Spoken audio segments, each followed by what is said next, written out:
This is a clip from one of our recent live streams. We stream live every Tuesday at 7 p.m. Central Standard Time.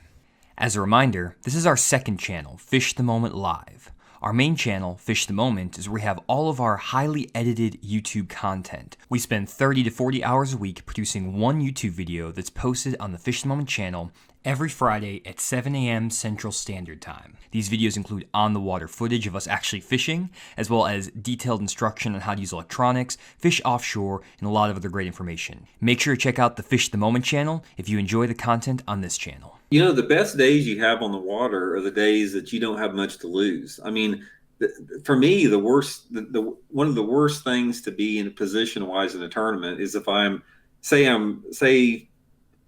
take the top 10 to make the final day cut, or they take the top 50 to get a check. If I'm on that bubble, like if I'm like within 2 or 3 places of the bubble on either side, that is so much pressure, and you tend to fish so conservatively that you don't give yourself that opportunity to catch a big bag. But if you're leading the tournament, or if you're down in the pack a ways, that it just loosens you up a little bit. And nobody likes to be down in the pack. I mean, nobody does. I mean, everybody likes to be in the game and, in position to win or finish high every single day. So I don't like to be in that position. I hate to be in the position where I'm just, going to try to hit a home run, because it doesn't happen all the time. For sure. We got one more mistake. This is another one that's very overlooked. Now, last mistake that we see a lot of anglers make, and this is something that's going to be big for you, Randy, in this upcoming tournament on Grand, is that a lot of anglers forget to adjust their practice strategy based on fishing pressure, or adjust their tournament strategy due to fishing pressure. This is something that I know you're dealing with right now, Randy, where there's a ton of anglers who are on Grand Lake right now, both practicing and also especially fun fishing as we get later towards the weekend. And Grand Lake just covered up with boats. Every pocket has 10 boats in it. And it's very, very tough to catch fish in those situations, because you feel like you can't get bit behind other anglers. When someone fishes down a bank in front of you, you feel like, oh, I can't catch fish there because they just fished there.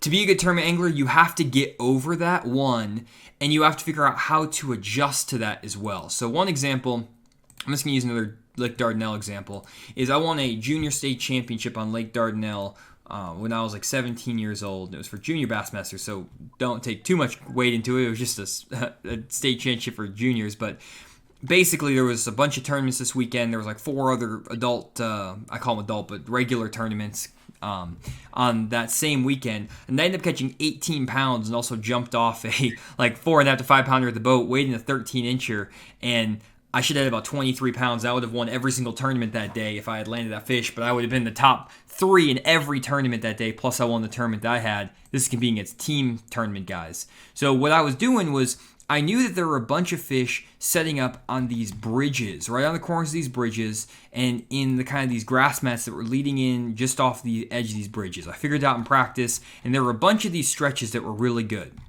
For example, like, right in here, on these bridges. The problem was that every other angler in Russellville, Arkansas, and then their brother, sister, and uncle all were fishing these banks and all the other banks in here. Well, what I figured out was that if I fished these little key stretches right here, I would get bigger bites. And I kind of got that dialed in a little bit in practice, where I got my biggest bites on these type of areas. The problem was, is because everyone was fishing in front of me and behind me and around me, it's very, very hard to actually get bit because there's so many other anglers. So I had to take a different approach. What I did is I picked up a bait that a lot of guys weren't throwing. It's a 4.5-inch flipping tube with a big loud rattle in it.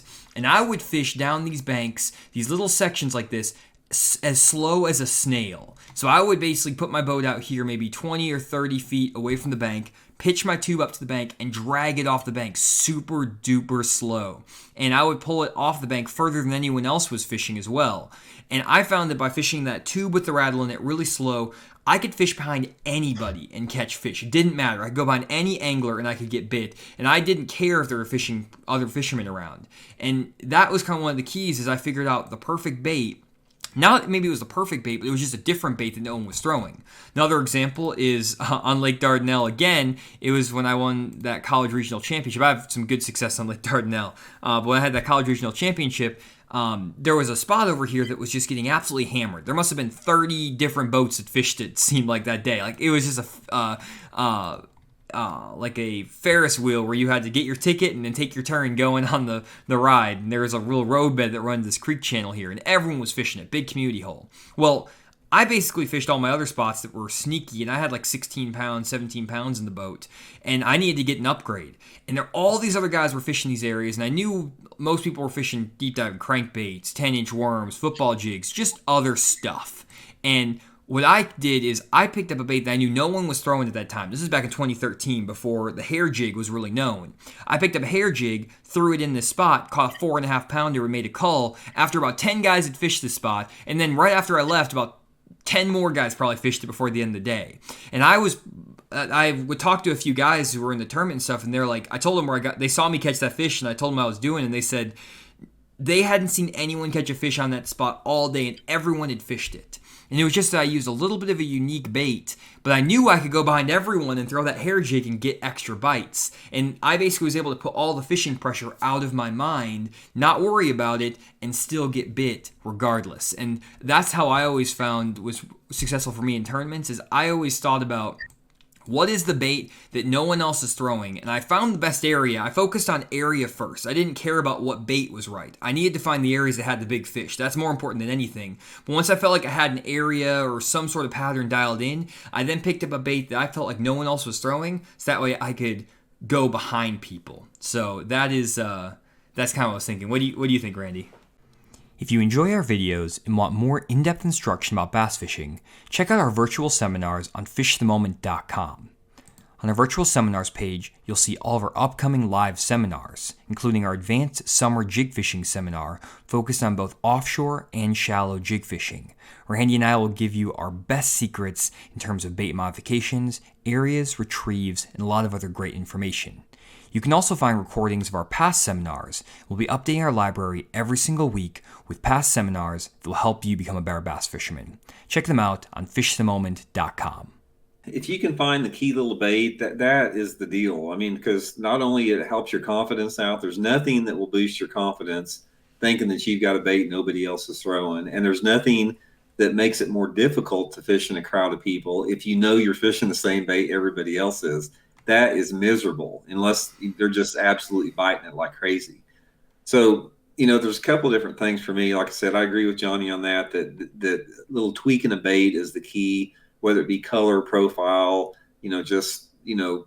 some little secret bait is a big deal. The second thing is like your casting angles have a big part of it, how you approach the water. The timing is a big part of it too. And, a lot of it is not slopping through an area. When you're in an area that has getting a lot of fishing pressure, you cannot just slop through it. You've got to roll into those areas smooth, quiet. You can't come in too hot. You can't come in too slow. You have to really spend a lot of time learning how to use your trolling motor as far as coming in on that piece of cover at the right pace, not too fast, not too slow. It's not a matter of too fast or slow. It's the right pace for the cover that you're fishing. That's the big key. It's like when you're dealing with angle and bait and color, I mean, that's the big thing that's going to give you an advantage over everybody else. And also, if you go into an area and you know that this area is getting a lot of fishing pressure and you spend a lot of time in there and you learn all the subtleties within that area. Say you've got one big bay and you find out, you go in there and there may be some docks in there and you find out the docks that's got a little Christmas tree underneath the walkway here or there, or there may be a little piece of steel pipe or concrete against the bank that's barely under the water.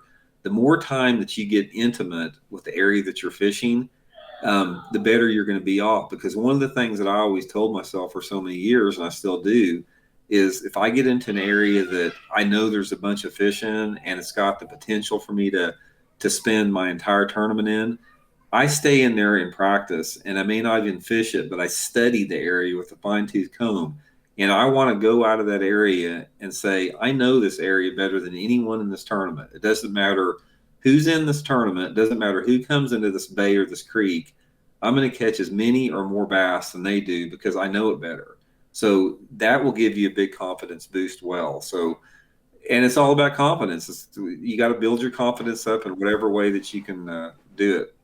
Yeah, one thing, big call out there, guys, is when Randy's talking about learning those areas really well, this is when you're doing 2 to 4 days of practice for a tournament as well, Randy, right? Not just like if you were practicing 1 day for a tournament, you wouldn't be able to obviously learn an area well enough because the problem with that is if you try to learn one area really, really well, if you pick an area that sucks, then you're screwed. That's a bad deal. So it maybe if you had 3 days of practice, you could spend 2 days looking at everything, and you could spend your last day really learning one area that you feel like has a lot of potential. That works with 3 days of practice. With 1 day of practice, I would not recommend at all getting super intimate with a specific area because that can burn you way more than it can help you. Having more areas is always better in general when you're doing a 1 day derby or 1 day tournament because it's very, very rare that you find one area in practice and it automatically works tournament day and the fish are just there and you're catching them. Those are the great days. Those are the days that work. That's very, very rare, though, unless you're, like, really dialed down the lake and you fish it a ton. If you just go to a lake you haven't fished in 6 months, have 1 day of practice, and just go out there, look at as much of the lake as possible, and then just try to dial it in tournament day. Would you agree there, Randy? Yeah, I agree with that. And a lot of it depends on the lake that you're fishing because if you're fishing like at Sam Rayburn Lake and you know that there's a giant grass bed out in the beach basin that the pre-spawn bass are using, you may have to spend more time in there because you're getting bit all over the grass bed and you need to find out the key areas with that grass bed. But like you said, if you're fishing one creek that's got some isolated wood, isolated targets, and there's not a lot of cover that will hold a big population of bass, you're exactly right. So that's just a judgment call based upon the body of water that you're fishing as far as the potential that area has to sustain a number of boats over a day's course of time or multiple days. For sure. Seems like Mag Draft is winning out a little bit over Floating Worm. It's kind of tough. We're gonna have to do a poll or something, Randy. I think it's like almost a dead even tie. I wasn't expecting it to be this close. I'm gonna have to tally up the results. It looks like. Which would you prefer to fish? Which one do you think you could kick my butt in more? Maybe maybe you shouldn't say because anyone's going to vote for that. But what do you think you have the advantage on, the floating worm or the swim bait? The floating worm is one of my favorite all-time lures to fish. I just love fishing the floating worm. Well, we'll get more bites on a floating worm, but we're not going to get near the bites on a mag draft. But they might be some better fish. Well, I have caught about 6 fish total on a floating worm and about 7 fish total on the mag draft. So, yeah, it's gonna be rough for me either way. I'm gonna be in for some pain. I think you're in trouble if we go with the floating worm. Oh God! Now everyone's spamming floating worm, floating worm. Oh God! I only say that because I know that if I was on the football head jig, I know I'm in trouble with Johnny. But he's probably in trouble with the floating worm. Well, I'm sticking you with an 8-inch Magnum flutter spoon later this summer as a payback there. Get back at me. I don't think you can flip an 8-inch Magnum flutter spoon in a laydown, Randy. I don't think that'll work. Oh man. Okay, well, it looks like floating worm now is the winner. So we're gonna do a floating worm. Oh man. Oh gosh, I don't even know if I have any floating worms. I mean, I do. I could throw. I'm gonna have to figure this out. I'm gonna have to do some YouTube videos. Watch Randy Blockett Intuitive Angling with Randy Blockett, how to set up a floating worm secrets. I've got about 5,000 of them. I'll bring them when we go, so you don't have to buy any. I'll get you set up. Thank goodness. I need to find those methylate ones. I know that's the deal, right? Or do you throw methylate, or what's your color on the floating worm? It totally depends on the conditions: water temperature, water clarity, and sunlight. I throw. I did a video on floating worms. You guys saw my floating worm box in my YouTube video. I've got every color under the rainbow in there. Oh man. Okay, well, I'm gonna have 12 different floating worms. I'm gonna be so spun out. I'm colorblind too, just like you, Randy. So I'm gonna be picking up worms. I won't even know if they're different colors. I'm just gonna keep picking them up and just throw them. I don't even know it. This is gonna be a nightmare. I can catch them on a fluke really well, so hopefully my knowledge of catching fish on a fluke will translate to a floating worm. If you can catch them on a fluke, you can catch them on a floating worm. Okay, that makes me feel a little bit better. It's the same bite. Okay. Good deal. Yeah, just thanks again for tuning in, guys. Appreciate you taking an hour or so out of your evening to join us here. Much appreciated. And so if you want to listen to this live stream back while you're driving to the lake or while you're doing anything at work or whatever, check out the Apple Podcast app or Spotify for the Fish the Moment podcast. And other than that, we'll see you guys next week back here, same place, same time, 7 p.m. Central Standard Time. And have a great week. Randy, good luck. Talk to you later. See you guys later. Thanks for checking out the video. If you made it this far, we'd really appreciate if you left a like on the video. It helps us out with the YouTube algorithm and gets these videos out to more people. Also consider subscribing. It's free and it lets you get notifications of every single one of our videos that we upload daily. Finally, remember to check out the main Fish the Moment channel, where we actually have on-the-water fishing footage as well as detailed graphics on electronics, offshore fishing, bass behavior, and a lot of other great information. Thanks for checking out the video, and we'll see you on the next one.